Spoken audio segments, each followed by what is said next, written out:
conversation stop. Hey, your eyes up to the front. We're not need to hold hands with anybody. Don't need to work on anything else. This is what you're focused on right now.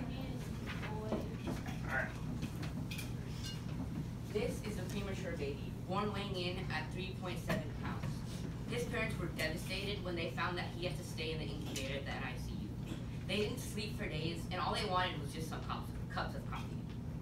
This is a 9-year-old boy who was diagnosed with dentogenesis imperfecta type 2. He had a weak enamel, and he had too much teeth in too little space. So, who are these two boys, you ask? Me. That's why when it came time for me to choose an ID project, I chose to work with a cause that hit close to home, with the Ronald Mcdonald House. My project was titled Keeping Families Close, the Ronald Mcdonald House Charities slogan. Alright, so let's look at the big picture first. I started off with having multiple meetings with the executive director, Mrs. Tanya G. Within those meetings, I was able to learn more about what the Ronald McDonald House Charities represented, and possible different service projects that I could take part in. Then I zoned in on one service project. I was going to create some care bags that would be given out to the Caremobile at that was owned by the Ronald McDonald House Charities. I would also be stocking a hospitality cart that would be located in the Memorial Herman Neonatal Ward, Northeast. At that point in time, I decided to begin my research, planning, and service. All right. So now I had to find out what my community in need was. So I looked at many different options, and some people may think it was just a local community because it's called the Ronald McDonald House Charities of Greater Houston and Dallas. But in fact, this was a global community. Houston is a very diverse city, and we have people from all over the world that come here. And many of those people come here to seek a better education and a better life, meaning that they're already coming here as lower class. So my goal for this was to both participate actively and raise awareness. Because not only was I doing some hands-on work, like assembling the care bags and actually stocking up the care cart, but I also emailed friends and family to actually raise awareness about about the work that Ronald McDonald House Charities does. You can notice that the word charities is in bold, is in capital letters. Many people have heard of the Ronald McDonald House. Does anyone here know the difference between the Ronald McDonald House and the Ronald McDonald House Charities? No, exactly. So the Ronald McDonald House is basically, it's a hospital where families can come to stay when their ill kids are seeking treatment. The Ronald McDonald House Charities, on the other hand, those they kind of go out to the lower class communities. As you'll see in a video that I'll show you later, they have a Caremobile which goes all around Houston, and they kind of form a bond with their patients, and they hold many events as well to raise funds and awareness. For my IB Global context, I chose fairness and development. That global context is all about the world, the people around us, and the community, and solving conflicts, which is exactly what I'm doing by helping these people in need. Right. So now it's time for me to start putting in some research. I started off by visiting their website, rmhchh.org. There I was able to see what they represent and the community that they service. I had multiple meetings with the director, some more meetings with the director, Mrs. Tanya G, and that was when we discussed those project options and we zoned in on the two projects that I was doing. From there, the next step was determining the items that I was going to be soliciting to stock the care cart and make those care bags. So I requested from Mrs. G to provide some more information about the Caremobile so I could include it in this presentation. Alright, so this is the patient data for the Caremobile from 2017. As you can see at the bottom here, they completed a total of 3,968 procedures, the majority of them being vaccines.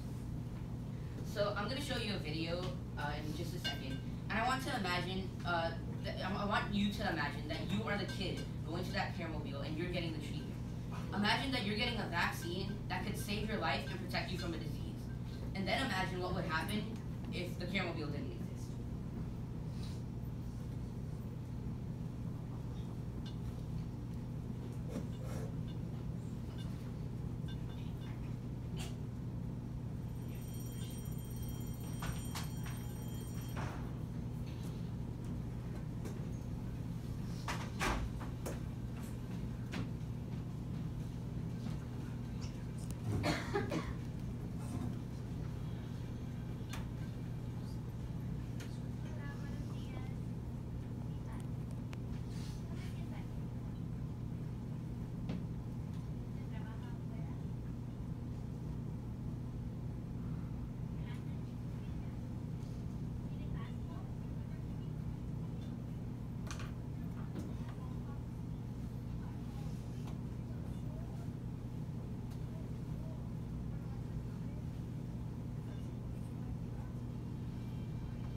So after watching this video, I knew for sure that this is the charity that I wanted to work with. So then I began to develop my proposal for action. So what I decided to do was solicit donations from family and friends to stock both a hospitality cart and to assemble those care bags. The hospitality cart would be filled with things like tea, coffee, snacks, soups, games, activities, puzzle books, things like that. And for the personal care items that would be going into the care bags, and those I'd be including things like shampoo, conditioner, soap, socks, face towels, the basic necessities that those people don't even have. So then I decided what would the benefit of my planned service be. So my service would not only have benefited families in need, but it would increase the efficiency of RMHC GHT.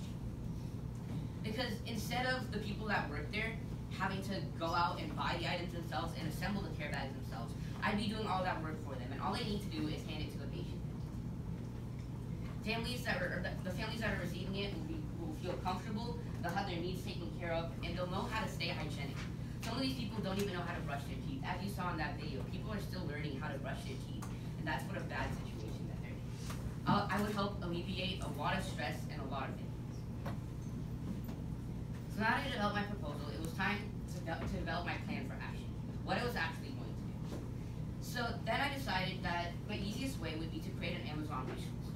From there, people wouldn't have to worry about exactly what to donate or how many of what item has been donated already. So it made things a lot easier for people where they could just click a button and they'd already have donated their items. So that list would include the same things that I mentioned earlier, the snacks, drinks, and the hygiene products. But before I sent out an email with all that information, I wanted to put a little bit more research into the type of people that utilize those services so I could show everyone what they do. So what did I find? So I want you to imagine that you're both of these kids. You can look at the slide if you want, but I'm going to talk to you and put yourself in their position. So your name is Jimmy. You're happy with your life, although you live in a lower class household. Your family is great, but then all of a sudden, you start to limp. You notice a pain in your hip leg area. So your family doesn't know what to do because they can't afford to go to a doctor's appointment. But then they hear that the care mobile is in town. So they take you there, and they decide to take an x-ray of your hip. Then they find a surgical emergency. And if they hadn't operated on your hip as soon as possible, you would have been wheelchair dependent for the rest of your life. Now, imagine that you're Jimmy. You had braces when you were a kid. But when things went downhill, your family couldn't afford your orthodontic treatment anymore. So they canceled it, and you had your braces in your mouth for 7 years without any dentist appointments to clean them or without them even being tightened. So he went to the care mobile when he was going into high school, and they found the issue and fixed it. And without him having to pay a cent, he had the importance of a good smile when he walked into college for his first day. So now that I had this tear-jerking information, I was able to take action and start sending out the emails. I created the wish list, and together with my mom, I got together the emails of as many people as I could. Then I drafted the emails, sent them, and I waited for a response. The results. The response that I got from those emails was completely overwhelming. Whether it was my dentist donating toothpaste, or family, friends, and neighbors, and even people that we haven't seen in years. Pardon the interruption. At this time, all 7th and 8th grade teachers need to take their ADA attendance. Thank you. Even people we hadn't seen in ages donated towards this good cause. I raised over $100 through a Facebook fundraiser and over $1,100 through my Amazon wishes. So instead of getting something like this, you get something a little bit more meaningful. So this is the care cart that I stocked. As you can see, it looks like a little mini house there. It's really comforting to the people in the ward. And those are some of the items that I put on there. That isn't everything. At that point in time, I was still receiving more donations. And you can watch these time lapse. Nope. There we go. You can watch these time lapses on the bottom as well. So on the top left, those are all the items that I collected to make the care bags. We got together with another family that wanted to help us, and we were able to assemble 120 care bags for the people that needed the most. As you can see, that's me up there with the care bags, and I was able to put them into boxes to give to Mrs. G.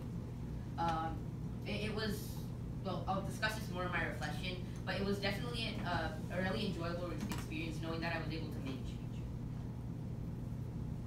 Alright, so reflecting. I learned a lot more about the Ronald McDonald House Charities and what they do and represent. Again, I always thought at the beginning of my project that Mrs. G was related to the Ronald McDonald House, but it's in fact two different things. So that's something new that I learned. I also learned more about the people that utilize those services and why the organization is so important. Imagine those 4,000 people going without their vaccines, and what would happen to them if they weren't protected against diseases that could even kill them. So as a Boy Scout, I've always been taking part in other people's service projects on their path to Eagle Scout. But I've never been able to actually do a service project on my own. So this was a great experience for me because I was able to create my own service project and work independently from start to finish. It was the joy of seeing the difference I'm making, and I also gained a lot of experience for when it's my time to do my Eagle Scout service project. But obviously, no service project is perfect. There are always things that you can change and make better. So I wish that I could have helped more people. I think one way that I could have done that is I could have dropped flyers in people's mailboxes that I didn't even know. Because if people see that this cause is so important, and that so many people are suffering from so many different things, and they're coming to the Ronald McDonald Caramobile to get that fixed, I think they would have donated. One thing that I could have done as well is approach many businesses in the area. One thing that I'm still going to do even after this project is finished is I'd like to go to HEB and ask them if they could solicit, if they could be a sponsor, for that hospitality card. Because although I got many donations for that, that's only enough till the end of this year. So all those people in the neonatal ward, they still need more items for the whole of next year and many years beyond. So I would like to look for a sponsor for that too. And I would definitely like to continue working with the Ronald McDonald House Charities and assist in their other projects to continue to help keep families clean.